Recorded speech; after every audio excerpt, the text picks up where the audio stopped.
In today's video, we're going to take some of our audio, like the attack and the damage in this game, and I'm going to show you how we can add these to an audio pooling system, how that can affect performance, and why you might want to use that for audio and other systems. Hi, my name is Michael. Join me as we build an epic Metroidvania game in Godot 4 using GD script. This is the Metroidvania Forge. Okay, so we're going to be building this sound effect pooling system, and this is going to be built into an existing system I have. So if you're not familiar with my Metroidvania Forge series, you can always jump back to the episode where we've done that. I will include a link to that in the description. Also, before we get into that, I want to describe what a pooling system is for those of you who don't know. So let's assume that our audio system is responsible for creating the audio stream players for each sound effect we send it, and then it destroys them when it's done playing, right? That's how it currently works. And that's fine, but let's presume that for a moment, so you can see in my little scene tree, I've got this example audio stream player represented by this label here. So let's say we call two sounds at the same time, or even more, right? So let's duplicate this a few times, and another time, and another time, and another time. And eventually, you might get to the point where you're kind of overwhelming your computer. Okay, now, to be fair, Godot's pretty good at handling nodes, creating them and destroying them and freeing them from memory, so that's not a major concern, but obviously at some point it might be, right? And so if you're building a game that's intense with sounds and you're utilizing a system like I am, then I'm going to propose a way that we can clean this up. So what's happening here is each of these streams is going to play and then it's going to destroy when it's done. So eventually these will clear out one by one, until we're left with a maintainable size group, right? But there might be a better way to handle this. So let me create another example here real quick.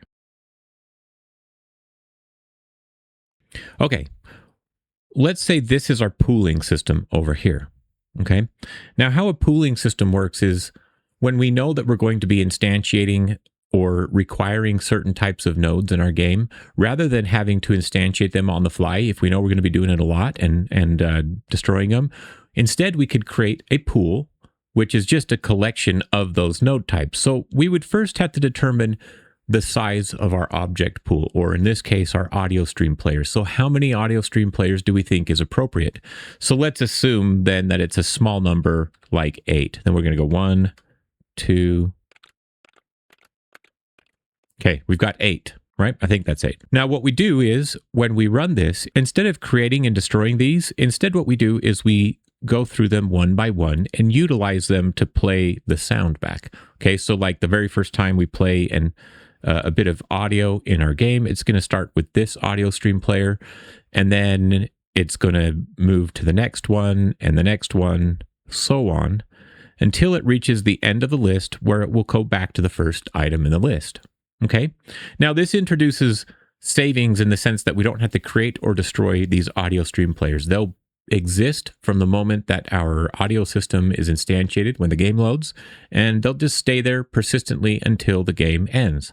Now, this also means that if you have longer playing sounds, then you could potentially, let's say you started a sound on sound 1 and it takes a whole minute to play, like you're playing music, right? Which is not what you would want to use this for, but let's assume you did. Then you did a couple attack audios and a jump and a land and an attack, and then as soon as you played another audio, it's going to cancel this one because it's still playing, okay? So that's kind of a drawback of a pooling system, is that if you start to eat into your old nodes before they're done, then you might run into a situation where you're cutting them off. Now, in the case of audio, that might not be that bad. We're going to make an audio pool with a larger number of audio stream players than this. So you could go to 16 or 32 or something like that. And so you're not likely to cut off very many sound effects, okay? And in fact, I'm going to show you how you can keep some of those intact and keep them separate from your audio pool so that they don't get cut off if they're very important. But I hope this explains the concept that we're going to build today, and it's actually going to be pretty straightforward. So let's go ahead and hop over to the code and get started. Okay, so what we're looking at in my project, I've got this audio global script. It means I've written a script and then I've come up to my project settings under globals, auto load, and I've loaded it here. So where is it? It's called audio. Okay. So that means Godot is going to load this script every time my project runs, and it stays there and I can access it. Let's go back to that that screen, I can access it with this name, audio. Okay, so that means if I have another script, and I'll just show you just dummy script here, I can do something like this. I can say audio, and I already have a function, a method in here called play spatial sound. Okay, and what it requires is a piece of audio. You can see I've actually written this down here. Piece of audio and the position where we want to play it. Okay, so I'm just giving it a vector 2. In this case, I'm grabbing my player using his position. Okay. And then this play spatial sound, what it does is it creates a new audio stream player node, adds it to the tree, sets the sound effect bus, because for this play spatial audio, I'm using it exclusively for sound effects. And so I've got my audio buses set up. Okay, so it's going to pass into my sound effect bus here. And then we set that position. We set the stream to whatever audio is passed in. And then finally, we connect to the audio stream player's finished signal, which means once it's finished, it emits that. And we're just going to use the native cue-free function on that audio player. So we know, okay, when the audio's done, then just get rid of this audio stream player. And then finally, we play back the audio. Now, in my game, most of the sound effects are played back using that play spatial sound, which is nice because now I don't have to add audio stream players to any of my new nodes when I create them. It's just one line of code to play back a sound effect, okay? So I've got things like my sword swoosh, sound effects like jump and land, as well as the sound effects that are attached to attacking things like these boxes and this slime.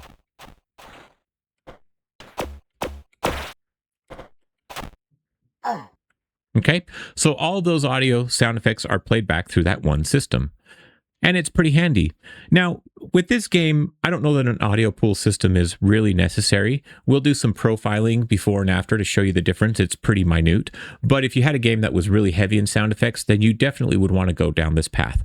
So what I'm going to do is I want to keep this play spatial audio function. And if you're building your own, you can just make a new node and set it up to have this play spatial audio, or call it whatever you want. Okay. And in order to be able to demonstrate this, and in order to be able to preserve sounds that I don't want thrown into the pool system, I'm going to introduce one new argument on this method, and I'm going to call it ignore pool. And this will be a Boolean that I'm going to set to false by default. Okay. So by default, anytime we call this, any sound is not going to ignore that pool, the audio pool. And so in that case, I can use this exact same code. I can just create a new audio stream player 2D, add it to the world, yada, yada, yada. So if ignore pool, there we go. Okay, so if I'm ignoring the pool, then I do want to run this bit of code here. Oops, one more line. Okay. Otherwise, we're going to have a different set of code. But in order for this to work, we need to really set up our audio stream player pool, right? Because we need these audio objects set up to begin with. Okay, so let's go ahead and look at the beginning of my script. What we're going to do is we're going to create an array that we can fill up with our audio stream objects, okay? And so I'm going to just create this variable right here, and I'll call it my audio pool so that it's somewhat self-explanatory. And like we said, it's an array, and it's not any array, but it's specifically an array of audio stream player 2D nodes, okay? And this is all we need this to be. We're going to add one more variable though, because remember how, if we look at our playground, remember how we were going to, or not our playground, but the blackboard, we're going to go one by one through this list. So we need to keep track of which stream player we're on. And we're going to use the index value to do that. So if we go to the script, I'm just going to go variable equals, well, let's just call it audio index. And this is an integer that we can set to 0. Okay. Very good. So 2 variables, and a lot of this other stuff you can ignore because this is all for other parts of my audio system. Again, that's maybe a selfish plug for my other video, but you can definitely check that out, right? You can see that in here, I'm playing music and UI audio through separate means. So these sound effects are in their own audio bus, their own methods. Okay, so here's what we're going to do. We've got the variables we need for our pool. Let's come to our ready function, and we need to build this pool, okay? Now, you can have a variable to determine how many audio stream nodes you need in your pool, or we can just hard code it. I'm going to opt for the hard coding option. If you need to make this something that the user can change, then maybe you want to make it a variable so that you can alter it. But otherwise, I think hard coding it is fine. So how we're going to do this is we're going to make a for loop. So I'm going to say for I in, and then we need to maybe introduce how many audio stream players we want. I'm going to go with 32. Okay, I think that's a fairly good number. And so what this means is we're gonna start at 0 until we get to 32, and each time we're gonna do the same bit of code. And what we'll do is first we'll create a new audio player.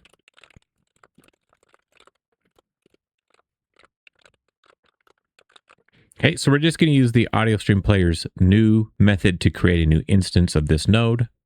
And we're assigning it to this variable of audio player. Now we need to do a couple things in order for this to work. One is our audio stream player needs to exist in the scene tree in order for it to be played back. Now, because this script is an auto load script, it means it gets loaded into the scene tree when the game starts. So we can just add it as a child. So we'll just simply say add child, and then we can just pass in this audio player. Okay. So now it's in the scene tree. We also want to assign the audio bus if you've got them set up like me. If you don't have audio buses, then you can skip this step, but I would highly recommend audio buses. So I'm just going to set mine to the sound effect bus. I typed AP because that's how I was practicing, but it's audio player. Okay, there we go. We'll set the audio bus for it. And then lastly, we need to add it to this array that we've built up here, right? So we'll say audio pool dot append is the way we can add it. There we go. So that means when this script starts, we're going to create 32 of these audio player nodes. And I kind of want to show you this. So let's go ahead and I'm going to actually comment this out real quick so I can show you a before and after. So let me run the project, and I'm going to go over to my remote tab here. And you can see, because here's the audio node that created because of this global script. And you can see some of the things I've already added. I've got 2 music players and a UI player. Now, I want you to watch this panel as I play the game. So currently, I'm not seeing them show up. Are they in there? We should be getting some audio stream players. Oh, you know what though? We're not. Let me do this. We got to do one other thing to be able to demo this. A couple of those audio streams are playing back because technically I didn't use this method for those, but let's go back down to play spatial sound. Let me set this ignore value to true by default so that it won't use the pool, because right now it's trying to use the pool. It doesn't exist. My bad. My bad, guys. My bad. Okay, let's try this again. Okay, see, as I'm attacking, you're getting some audio stream players popping up down here. Now, this isn't going to be ultra responsive because it's, this remote thing is just not perfect. It's not going to catch every audio playback that we get. But you can see they're added, then they're destroyed, right? I'm illustrating my point. So you can imagine if like 1,000 of those got added, or 32, then it would just create 32 of those. Okay, so let's set things back. So this is false. And then we'll go up to our ready function, and let's go ahead and create this. Now, we currently won't be playing any audio because we haven't finished it, but just by virtue of setting that up, when we come over here, okay, game's running. Now you can see in our remote scene, it's got 32 audio stream players, and they're just sitting there waiting to be used, okay? So I guess the next step is let's use them. Okay, so let's go back down to that play spatial audio function. Right now, if it's being pooled, we're not doing anything. It's just this empty statement. So if you're not doing this, then the code here would just be at your root level. Okay. So what we're going to do here is you see how this is very similar to what we did at the beginning. We created an audio stream player, added it to the scene, set the bus, set the position, set the audio stream, etc. Well, some of this stuff we do need to do. In fact, I'm going to copy this. We're not going to actually create a new audio stream player. Instead, we'll keep this line. Instead of creating one, we're going to grab one from our audio pool. So we're going to say audio pool, and then we're just make a square brackets, and we're going to plug in our audio index. Okay, so by default, this is 0, meaning it's going to grab the first item in that list. And then we don't need to add that to the tree or set the bus because that was already done, right? We do want to update the global position because part of the goal of this is that we can tell it where in the world this audio player needs to be when it plays back. And we set the stream to the audio that we're passing in here, right? You can see in this play spatial sound, we pass in an audio stream position. Okay, so we're using those right there.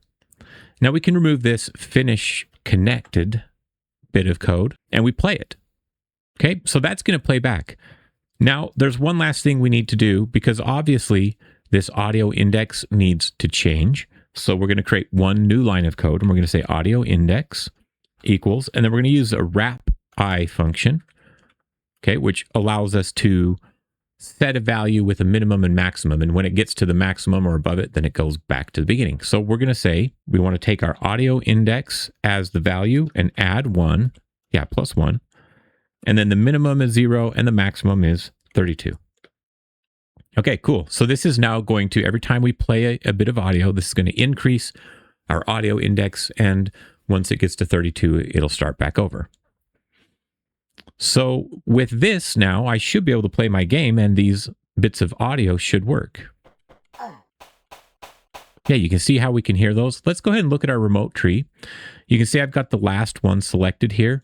We're never going to see a new audio stream player get added because we're just recycling these, okay? So that's kind of how you can create and utilize an audio stream playback pool.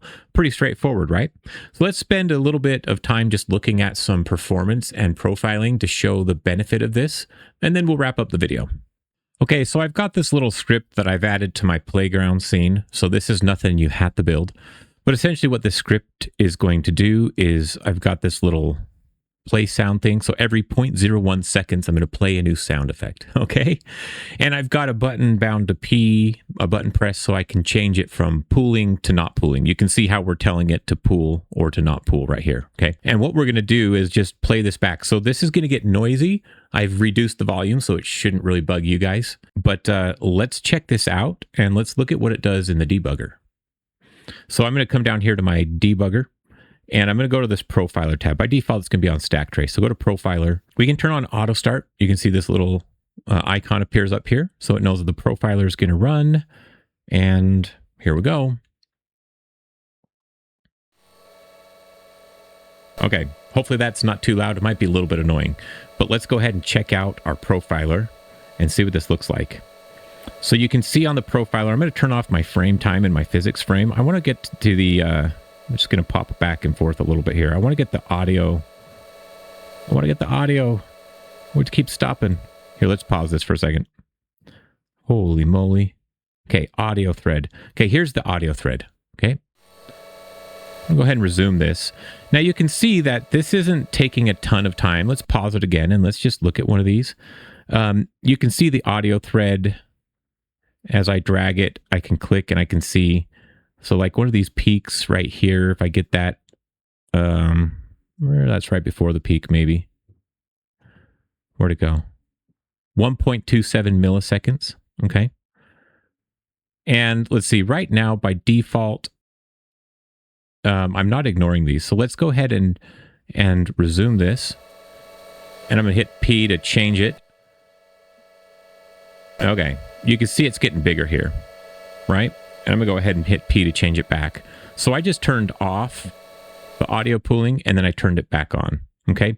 So you can see kind of our average down here for the audio thread is maybe 0.57 milliseconds is what that one's measuring at, right? And I don't know why it won't let me just focus on that. Right. Let's just make this really big. Okay. So 0.5 milliseconds, 0.3 milliseconds is kind of the high. We do have a little spike right here. Okay.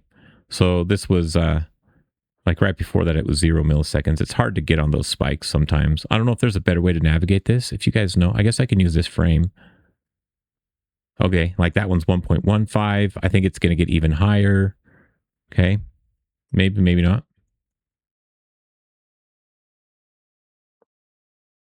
.92. 0.47. Yeah, I guess we're past it. Okay, but you see what I'm getting at, right? That's how many milliseconds the audio thread is using per frame. But you see when I turned off audio pooling, this means I wasn't using the pool now. I just was creating and destroying new ones. Then you can see that my peaks are getting quite a bit higher. Like this 1.88 is kind of average, right? For a peaking audio piece. 2.25. So we went from 0.5 millisecond to 2 milliseconds. So that's like a 4 times increase. Now this is going to vary depending on the file size and the duration of your audio files, as well as the bit rate. And so, longer, higher quality audio is only going to increase the delta, the change in the amount of savings you'll get. So you can see there is a benefit to the audio pool. Now, this is also worth pointing out. I think 2.25 milliseconds is a lot for that. But if we look at our game, it's actually lower than like the average frame time for just running our game, okay? Like here's our physics frame, 60 frames per second is this line.